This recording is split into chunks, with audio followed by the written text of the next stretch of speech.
പട്ടാമ്പിക്ക് പത്തരമാറ്റു സമ്മാനിച്ചുകൊണ്ട് light weight സ്വർണ്ണാഭരണങ്ങൾക്കും ഡയമണ്ട് ആഭരണങ്ങൾക്കും മാത്രമായി ജില്ലയിലെ ആദ്യത്തെ exclusive showroom Osra golden diamonds, Perinthalmanna road, Pattambi.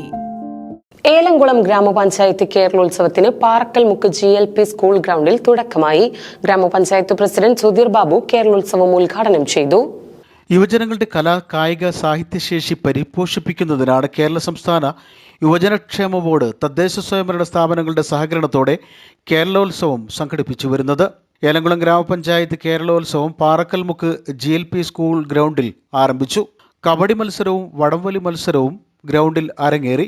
Cricket, football, basketball കായിക മത്സരങ്ങൾ, ബാഡ്മിന്റൺ, വോളിബോൾ കലാമത്സരങ്ങൾ എന്നിവ വരും ദിവസങ്ങളിൽ നടക്കും. ഗ്രാമപഞ്ചായത്ത് പ്രസിഡന്റ് P. സുധീർ ബാബു കേരളോത്സവം ഉദ്ഘാടനം ചെയ്തു.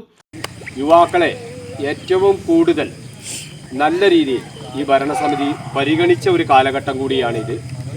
നിങ്ങൾക്ക് ക്രിക്കറ്റ് നെറ്റ്സ് ചെറുകര ഗ്രൗണ്ടിൽ 2 ലക്ഷം രൂപ ചെലവിൽ അടുത്ത മാസം അതിൻ്റെ വർക്ക് തുടങ്ങുകയാണ്.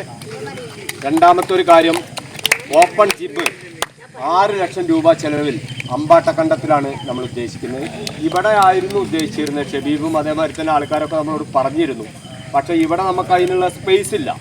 ഒന്നാമതെന്താ വെച്ചാൽ ആ ഭാഗത്ത് 50 ലക്ഷത്തിൻ്റെ സ്കൂളിന് പുതിയ കെട്ടിടം വരികയാണ് എന്നുള്ളതുകൊണ്ട് ആ പ്രദേശത്ത് മാറ്റേണ്ടതുണ്ട്. ആദ്യം നമ്മൾ ഉദ്ദേശിച്ചിരുന്നത് ഇവിടെയോ അല്ലെങ്കിൽ ചെറുകര ഗ്രൗണ്ടിലോ ആയിരുന്നു. അപ്പോൾ അവിടെ പുതിയ കെട്ടിടം വരുന്നത് കൊണ്ട് നമുക്ക് എന്താ വെച്ചാൽ നമ്മളെ ഭാവി തലമുറക്കൂടി ഗുണകരപ്രദമായ രീതിയിലുള്ളൊരു കെട്ടിടം വരുന്നുണ്ട്.